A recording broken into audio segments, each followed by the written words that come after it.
शिक्षा द्वारा राज्यर सामग्रिक विकास संभव और यह ओडिशा को प्रगतिर शीर्षक पहुंचाई पारिबो। शिक्षा ग्रहण सहित छात्र छात्री अंतर्निहित प्रतिभा और दक्षता विकास आवश्यकता रही। तेबे दक्षता विकास पई प्रतियोगी मनोभाव को नहीं छात्र छात्री माने सेमानक प्रतिभा प्रदर्शन करने उचित बोली कुलपति प्रोफेसर सविता आचार्य प्रकाश करिसेंती।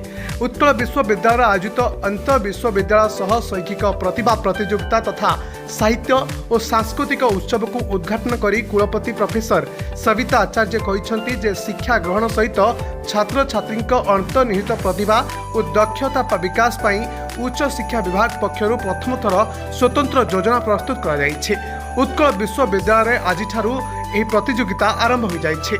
प्रतिटी छात्र छात्री निकट में प्रतिभा रही निकट में लोकायित प्रतिभा उन्मोचन होगा दरकार। प्रतियोगी मनोभाव को नहीं प्रतिभा प्रदर्शन कले ताहा छात्र छात्री दक्षता विकास में सहायक हो पारिबो बोली कुलपति प्रकाश करथिले। उच्च शिक्षा विभाग पक्षरु निया जाइतबा एभली पदक्षेप को कुलपति प्रोफेसर सविता आचार्य स्वागत जणाइबा सह प्रतिभा विकास पई यह एक जुगांतकारी पदक्षेप बोली कहिथिले।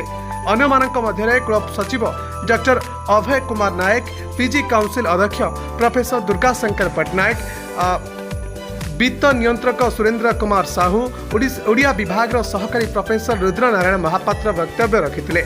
छात्र मंगल निर्देशक प्रोफेसर मिताली चिनार कार्यक्रम संचालन करथिले। ब्यूरो रिपोर्ट श्रीक्षेत्र न्यूज।